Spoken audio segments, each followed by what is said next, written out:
So hi, can you tell me your name?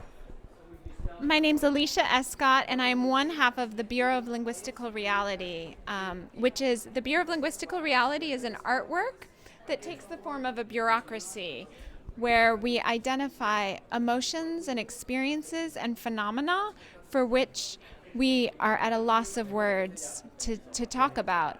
And we work with people directly to talk about those things and ideally to coin new words. Well, that's just such an amazing idea, Alisha. And what are give me an example, if you could, of the kind of words that you've come up with that feel really important to you. Yeah, so I was just telling that woman about slow enopocalypse, which we worked with Mike Arcega to coin. And Mike was having this feeling that, well, the media is always talking about the apocalypse as this sudden and dramatic thing. Maybe the apocalypse isn't that way. And maybe this is the apocalypse. And maybe it's happening really slowly. And in a way, it's almost can be thought of as boring for those of us in urban settings. And so that desire to distract ourselves further with fast economic systems and fast media and our phones and technology is maybe a distraction that kind of feeds back into a loop that further separates us. That is amazing. That's a profound idea. And say the name again for us. The word is slow enopocalypse. The slang term for that is slowpocalypse. The eno brings in the idea of tedious. Right, I got you. And my collaborator here is also, her name is Heidi Quante. She's the other half of the Bureau of Linguistical Reality. Great, thanks. Perhaps we can talk with you, Heidi, too. Are you free right now to be able to talk? Great, you want to... Let me see if I can stand next to some words for you to make the environment more... That sounds great. Hi, Heidi. Well, let me just show the viewers some of the words right now, just for psychic corpus dissonance and I could talk about this. Quilt. Sure, so can you tell us about Quilt? Yes. We have been holding field studies in California once a month, in which we bring together 8 people from completely different backgrounds: a scientist, an artist, a writer, fishermen, farmers, and other people. And together they share their feelings and emotions and experiences for which they wish there was a word.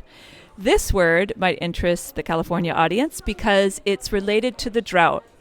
And it is a combination of the word guilt and wilt. And it was created by participant Gabriel Harp to express the feeling when the plant that you purchased is not good for a drought, and so you stop watering it out of guilt.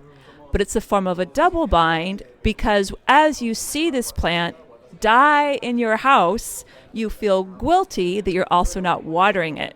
So guilt is a new word that the Bureau of Linguistical Reality is now sharing with the world, and it resonates especially with people from drought-stricken California. That's amazing. These are just amazing ideas. I noticed the psychic corpus dissonance, which, let me just focus on that for a moment, which that was something that I felt myself. So I wonder if either of you would like to just talk about that for a moment. Yeah, we can both talk about that word because that word was really important in the genesis of this project. Heidi and I, about a year and a half ago, got together and we were talking about our respective practices. And we were both connecting on this time that you in the Bay Area will relate to, where the weather had been unusually warm and sunny month after month. And it was during periods of time that should have been our rainy season. And so everybody was enjoying the weather, everybody was out in the park, we didn't want to be the people who complained about nice weather. But at the same time, we kind of started looking at each other sideways and thinking, this weather isn't right.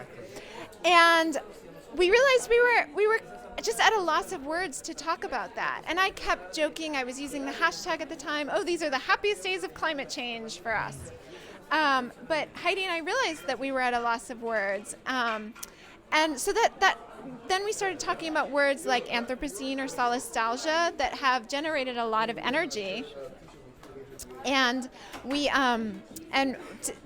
we decided that we should together create a dictionary for those words, and that eventually became much more of a social practice project of bringing people together to make their words and to facilitate that space. Psychic corpus dissonance is the word we created on the first day of our art project to define the feeling of when your body is so happy to be in unusually warm weather, so corpus, but your mind is terrified by realizing that this is tragically wrong in terms of weather patterns, and the dissonance that you feel as a result of the body and the mind clashing. Yeah. Thank you so much. And I felt that. I'm so grateful to you all for putting words around that, because I'm sure so many of us have had those feelings. And so just to summarize, can you just tell us again the name of your organization, and also if there's a website that we can find you on? We are called the Bureau of Linguistical Reality. The website is exactly that. It's the Bureau of Linguisticalreality.com, where anyone in the world can submit a new word in any language, and we will gladly receive your submissions. Thank you so much. And keep it up. Thanks. Bye.